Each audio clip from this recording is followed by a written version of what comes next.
Novamente eu estou aqui hoje para falar a respeito do médium João de Deus. Quero agradecer a todos que apoiaram essa ideia de criar este novo canal. Algumas pessoas já estão mandando mensagem, algumas pessoas já entraram no canal, já se inscreveram. E eu criei esse canal para fazer esse tipo de conversa, para poder conversar, para me sentir mais em casa, para poder conversar as coisas que eu às vezes tenho vontade de dizer. E lá no outro canal, onde a gente trata somente de religião, desculpa, de espiritualidade, religiosidade, não ficaria bem eu falar lá. Lá não é o local para isso. Então eu quero dizer para vocês que eu conheço o João, que eu sempre tratei quando falava a respeito dele, o João de Abadiânia. João de Deus é um nome que eu não gostava de usar, nunca gostei de usar. Sempre me referia a ele ao João de Abadiânia. Eu estive com ele 4 ou 5 vezes em Três Coroas, aqui no Rio Grande do Sul, onde ele tem a casa Dom Inácio de Loyola Sul.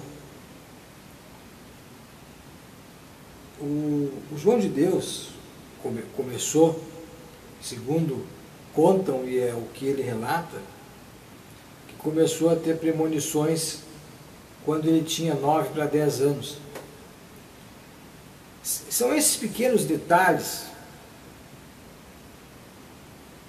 que a gente fica sabendo da vida desses médiuns, que fazem com que eu me afaste um pouco destas pessoas, de não procurar me envolver, porque a história é sempre a mesma.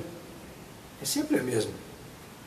Quase todos os grandes médiuns que você conhece começam a contar a sua história, nunca é quando eles tinham 30, 40 anos que eles se envolveram, não. É desde jovem, já a história é sempre a mesma, eles fazem uma previsão e ficam famosos. Estou aqui para dizer que a história não é verdade, não é isso, gente. É que a história é sempre igual, e quando a história é sempre igual, já não bate, as coisas não são assim. Embora a minha vida seja em muitas coisas iguais às suas, existem peculiaridades da minha vida que você tem das suas, que nunca vão ser iguais. E a história da maioria desses grandes médiuns aí é sempre a mesma. A história é sempre a mesma. Parece uma coisa decorada. Se você conhece a história de um, pode ter certeza que é a história de todos eles. E não escapa ninguém. São raras as exceções. É muito triste quando a gente vê algo assim acontecer com uma pessoa de tanto destaque dentro da espiritualidade. Mas o que acontece é que a gente termina criando uma realidade que não é. Nós temos que entender que ali existe um homem cheio de defeitos, um sujeito que eu digo a vocês, arrogante, e embora ele seja carinhoso com as pessoas, você sente a distância que ele está. Mas eu vim hoje para falar, porque algumas pessoas querem a minha opinião a respeito do que aconteceu, se eu acredito que realmente essas denúncias são verdadeiras. Analisando friamente, gente, vocês viram eu em outros momentos defender aí pessoas que estavam sendo acusadas de assassinato de crianças. E quando todo mundo as acusava, eu a defendi. Mas eu as defendi baseado naquilo que eu via das pessoas. Baseado nas acusações feitas pelo delegado, na forma com que o delegado fez as acusações, na forma com que ele se portou quando botaram uma câmera na frente dele. E o outro lado, o sacerdote que estava sendo acusado, eu conhecia. Eu não me dou com ele, inclusive. Eu conhecia. Então eu sei o que é possível, o que ele poderia fazer e o que ele não poderia fazer. Embora as pessoas podem dizer, mas não se pode botar a mão no fogo por alguém, você botaria bruxo. Não, eu não botaria a mão no fogo por ninguém.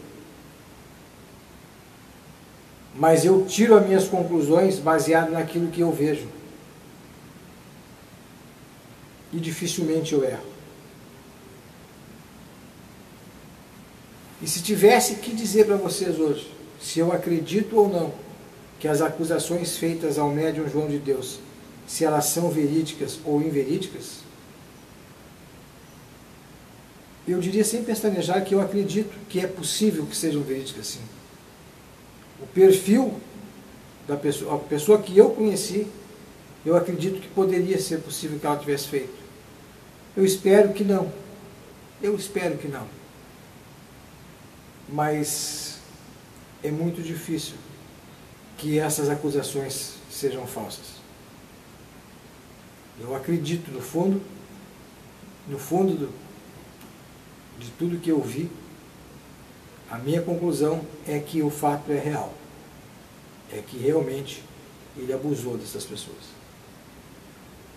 E talvez as pessoas estejam se perguntando como é que isto pode acontecer. Por que as pessoas voltaram lá? Teve pessoas que foram mais de uma vez. Gente, é difícil falar sobre isso.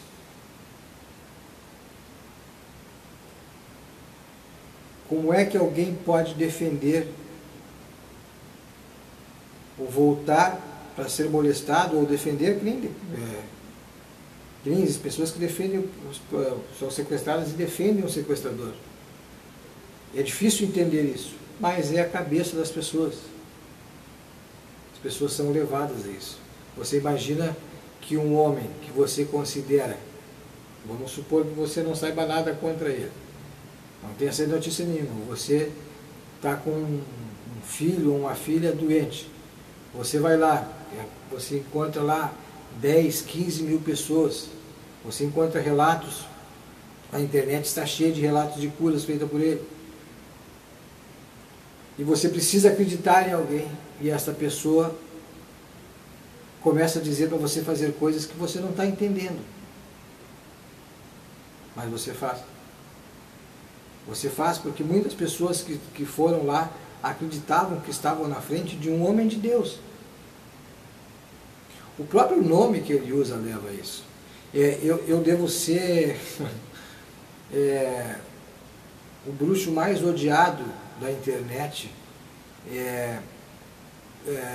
não pelos outros sacerdotes de religião ocultista ou mística, mas o pessoal evangélico. Eu recebo ameaças de morte diversas vezes por ano, todas elas vindas de pessoas de outros segmentos religiosos, principalmente os segmentos evangélicos.